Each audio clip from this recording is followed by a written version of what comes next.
समय आसिलानी सत पदार पुरुषों वाक्य बाणी अनुजाई जहाँ मुझे कहली ता अक्षर अक्षर सत्य चिर कलिकी भगवान को चरण चिंतन करुच्ची हे कलिकी आपण आविर्भाव हुआ मनीष मनरु भ्रम दूर करी आपण स्वयं विराजित हुंतु।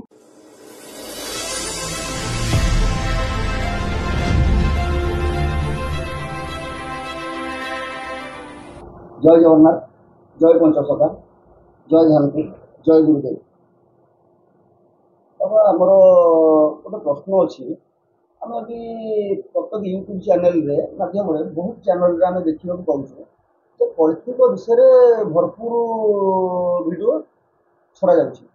आम तादर किसी सन्धान भी आम पाइपुन जब किसी सन्धान न पाई पार्टी ये सब जिनस अच्छी आम गोटे भागवत लिखिं कल्कि अवतार जेबे सकल धर्म रक्षा तेबे ये सब जो विषय सब लिखाई धर जागनगर कौन ये सब लिखा भागवत संपूर्ण तथ्य अच्छी या विषय एम जो सब कहते कौन प्रकृति में सठिक जिनटा को उपस्थापन करके माध्यम कहते ना ना कि भूल भाल जिन छाड़ी लोक मान भ्रमित कर। जय जगन्नाथ, जय पंचसखा, जय ध्यानकुद।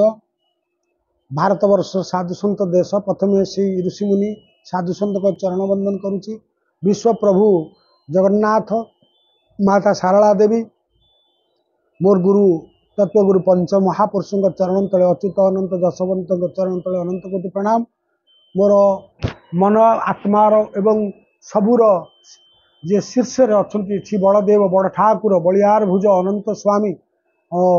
अनंत कोटि ब्रह्मांडर मालिक निराकार निरंजन शून्य ब्रह्म मुझे चरण तले अनंत कोटि प्रणाम करुच्ची।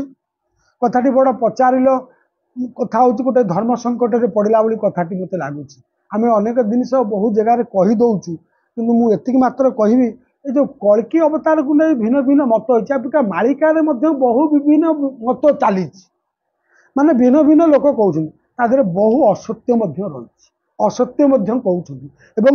जहाँ ठीक नुह से वक्तव्य दे दौरान से जो व्यक्ति दौरान कहीं दौरान ही पचारे से कहे पुनर्बार जो कल्कि अवतार कहल आम जी कल्कि अवतार संपर्क में जहाँ दर्शन पाई पुस्तक ग्रंथ बा पोथी पोथी माध्यम करी कल्कि आम प्राय 30-32 खंड पुस्तक माध्यम ग्रंथ माध्यम कल्कि अवतार निर्णय संक्षेप छोट बड़गिरी पाई किंतु महापुरुष अच्युतानंद तांकर शून्य संहितार कल्कि अवतार एक विस्तृत आलोचना कर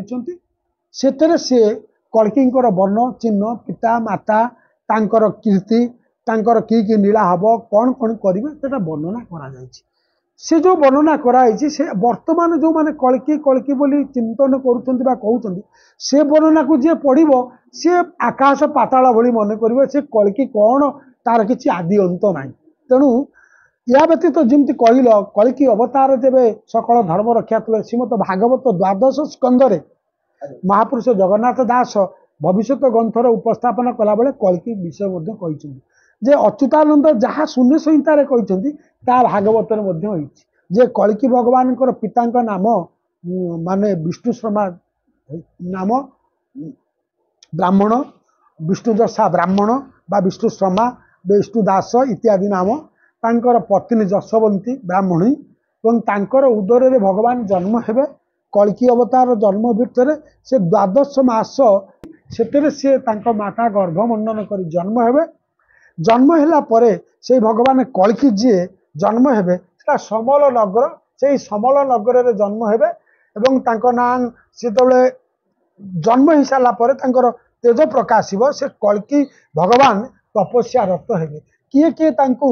100 वर्ष कहूला बेले किए 100 वर्ष बोली धरुचंती पाखापाखि से तपस्या रे तपस्या सिद्धि हेब से तपस्या सहित से एक यज्ञ आयोजन करेंगे से यज्ञ ऋषि मुनि साधु सत मैंने जी यही कल्कि अवतार समय 7 जन प्रसिद्ध ऋषि मूला नक्षत्र को आगमन करेंगे आउ अच्छी तार ज्योतिष प्रमाण मुझे कविता आकार जो परिपक्व करी प्रकाश करी कहि से मूला नक्षत्र थे 7 ऋषि से बेले ही कल्कि अवतार हेब एवं कल्कि जो यज्ञ करेंगे से यज्ञ पाखे भगवान आदिदेव भगवान शिव प्रवेश करेंगे कल्कि सहित किसी आलोचना କରାଯିବ ଏବଂ କଳ୍କୀକୁ ମଧ୍ୟ କିଛି ସେ ଶିକ୍ଷା ମାର୍ଗ ପ୍ରଦର୍ଶନ କରିବେ ଭଗବାନ ଶଙ୍କର। ତାପରେ ଯଜ୍ଞରୁ ଅଶ୍ଵ ଏବଂ ଯୋଉ ଅସ୍ତ୍ର ଆଗମନ ହବ ସେ ଅସ୍ତ୍ରଟି ଯୋଉ କଳ୍କୀ ଧରିବେ ଗୋଟିଏ ଯୋଜନ ପର୍ଯ୍ୟନ୍ତ ସେ ଅସ୍ତ୍ର ବ୍ୟାପକ ହବ ଏବଂ ଯୋଉ ଅଶ୍ଵ ଚଢ଼ିକି ଭଗବାନ ଧରିବେ ଆଉ ସେ କଳ୍କୀଙ୍କର ମାନେ କୋଟିଏ ସୂର୍ଯ୍ୟର ପରିକ୍ରମା କୋଟି ସୂର୍ଯ୍ୟ ତେଜ ତାଙ୍କର ଥିବ। ତାଙ୍କ ପାଖରେ ସବୁ ପ୍ରକାର ଐଶ୍ୱର୍ଯ୍ୟ ଏମିତି କୌଣସି ଐଶ୍ୱର୍ଯ୍ୟ ନାହିଁ ନଥିବ ବୋଲି କଥାରେ ଅଷ୍ଟ ଐଶ୍ୱର୍ଯ୍ୟ ଏ ପରିପୂର୍ଣ୍ଣ ହେଇ କଳ୍କୀ ଅଶ୍ୱାହରଣ କରି ସେ ନନ୍ଦକ ନାମକ ଖଡଗକୁ ଧରି ମହାକୋପରେ କଳିର କଳୁଷିତ ପରିତ୍ରାଣାୟା ସାଧୁନା ବିନାଶୟ ଦୁଷ୍କୃତମ୍ ଧର୍ମ ସଂସ୍ଥାପନାର୍ଥାୟ ସମ୍ଭବାମି ଯୁଗ ଗୀତାରେ ଯୋଉ ବାଣୀ এই বাণী অনুযায়ী সে ମଧ୍ୟ এই বাণୀ সহিত শ্ରୀ ଭାଗବତ ଶୂନ୍ୟ ସଂହିତା ଏବଂ ଠାକୁର ଅଭିରାମ ପରମହଂସ ଦେବଙ୍କର କଳି ଭାଗବତରେ একথা লেখা আছে। সে অস্ত্র ধରି পৃথিবী ভ্রমণ করিবে পৃথিবী পর্যটন করিবে পাপ তাপକୁ বিনাশ କରି মানে সত্য ধর্ম ন্যায়ের প্রতিষ্ঠা করিবে সত শান্তি দয়া ক্ষমারে ভক্ত জনକୁ পালন করিবে দুষ্ট মানে বিনাশ হবে এতে দুষ্ট প্রবৃত্তি রাজা এতে দুষ্ট প্রবৃত্তি মন্দবুদ্ধি দানব প্রবৃত্তি ব্যক্তিଙ୍କର বিনাশ করিবে নিজে কলকি এবং সে কলকি দেব তারপরে শান্তি প্রতিষ্ঠা করিবে সেটা হব সত্য যুগ। ଆଉ ଗୋଟେ କଥା ଆମର ପ୍ରଶ୍ନ ହେଉଛି ଯେ ଆମର ମହାପୁରୁଷ ମାନେ ଲେଖିଛନ୍ତି ଯେ ଯାଜନଗର ବା ଯାଜପୁର ସେ ଯାଜନଗର ଯାଜପୁର ଆମର ଓଡ଼ିଶାରେ ସ୍ଥିତ ମାନେ ଓଡ଼ିଶା ବାହାରେ ସେ ଯାଜନଗର ବା ଯାଜପୁର ସ୍ଥିତ। এপর্যন্ত যাজপুরକୁ ନେଇ ବହୁ ମତାନ୍ତର ହେଇଛନ୍ତି। তবে ଓଡ଼ିଶାର 17 ଜଣ ରଚିତ আগত ভবিষ্যৎ ମାଳିକା ରଚୟିତା ମାନେ ସମ୍ପାଦନ ଦାୟିତ୍ୱ ନେଇଥିଲେ ଡକ୍ଟର ରତ୍ନାକର ସାହୁ। ପ୍ରଥମେ ସେ ଗୋଟେ ମାଳିକା ପୁସ୍ତକ ଆକାରରେ ଗୋଟେ ସମ୍ପାଦିତ ପୁସ୍ତକ ଆକାରରେ ଲେଖିଥିଲେ ଓଡ଼ିଶାର 17 ଜଣ ରଚିତ আগত ଭବିଷ୍ୟତ ମାଳିକା। ସେଥିରେ କଳ୍କୀ ଟିପ୍ପଣୀ ସେ ମଧ୍ୟ ବହୁତ ଦେଇଛନ୍ତି। କଳ୍କୀ ସେ ତାଙ୍କ ସ୍ଥାନ ନିରୂପଣରେ ଯାଜପୁର ସେଟା ଶାସ୍ତ୍ରୀୟ ମତକୁ ଆଧାର କରି ଯାଜପୁର ବିରଜା କ୍ଷେତ୍ର ଚଣ୍ଡୀନଗର ସମଲ ଯାଜନଗର ଇତ୍ୟାଦି ବିରଜା କ୍ଷେତ୍ର ଆଉ ଯାଜପୁର ଇତ୍ୟାଦି କଥା ଥିଲାବେଳେ କିନ୍ତୁ ମହାପୁରୁଷ ପ୍ରସିଦ୍ଧ ଲେଖୁଛନ୍ତି ସମଲ ନଗର ଭାଗବତ କହୁଛି ସମଲ ନଗର ଶୂନ୍ୟ ସଂହିତା କହୁଛି ସମଲ ନଗର ଏବଂ କିଙ୍କଟ ନଗର ବା ସମଲପୁର କିଙ୍କଟ ନଗର ବୋଲି କଳି ଭାଗବତରେ ମହାପୁରୁଷ ଅଭିରାମ ଲେଖିଛନ୍ତି। କିଙ୍କଟ ନଗର ଶୂନ୍ୟ ସଂହିତାରେ ସମଲ ଏବଂ ଭାଗବତ ଦ୍ୱାଦଶ ସ୍କନ୍ଧରେ ସମ୍ବଳ ବୋଲି ଲେଖା ହେଇଛି। ସେ ସମ୍ବଳ ଯେ ଯାଜପୁର କି ପୃଥିବୀ ଭାରତବର୍ଷ ତାହା କହିହେବନି। ପୁନଶ୍ଚ ଆମେ ଯେତିକି ସୂଚନା ପାଉଛୁ କଳ୍କୀ ଅବତାର ଗୟାରେ ଏବେ ଯୋଉ ଆମର ନାଭି ଗୟା କହୁଛନ୍ତି ଯାଜପୁର ଗୟା କହିଲେ ଗୟାର ସୃଷ୍ଟି ହେଉଛି ବିହାରରେ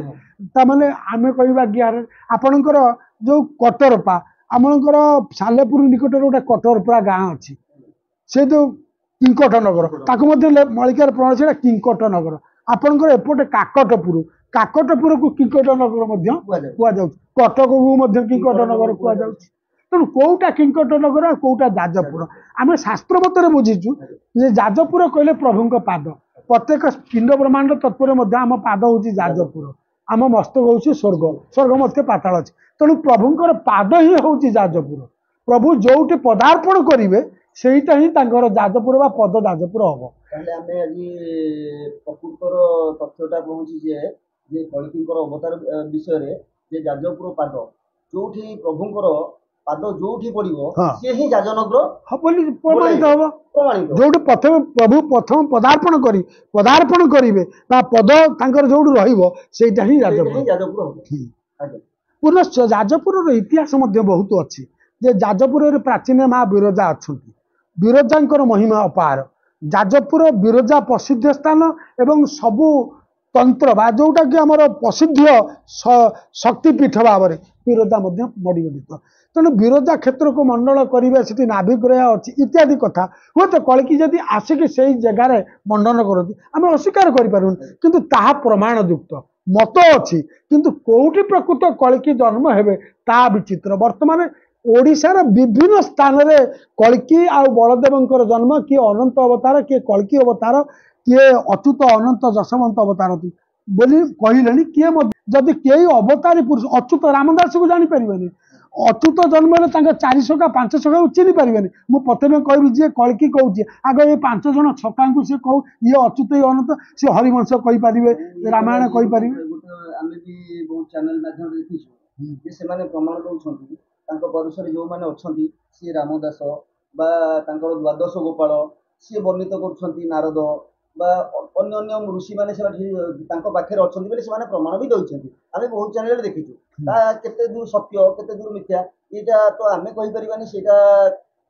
जदि एक सत्य होता है तेरे सत्यटा केवे लुचि रही एवं मालिका को नहीं बहु मत आसूची से मतरे प्रक्षिप्त होउची प्रक्षिप्त विक्षिप्त मत आसूची आलोचना पर्यालोचना समालोचना होउची समय आसिलानी सत पदार पड़ा धरा पड़ किंतु महापुरुषों वाक्य वाणी अनुसार जहाँ मुझे कहली ता अक्षर अक्षर सत्य चिर सत्य ताकू केही टळई पारिबे नहीं किए कौ मत दऊ किए कौ पथ दऊ किए कौन कहू आमे मु कहू नहीं मु सर्वज्ञ कि मु ज्ञानी मु जने दासानुदास महापुरुष पंचशतांकर पादरेणु अच्युतंकर गुरु परम गुरु रूपे तांका पादरेणु रामदास पादरेणु द्वादश गोपाल पादरेणु एवं ऋषि मुनि पादरेणु मस्तक रोच महापुरुषंकर ए बाणी अखंड वाक्य मु जहाँ कहली शून्य संहिता एवं गुरु भक्ति गीता जोटा श्रीमद भागवत कली भागवत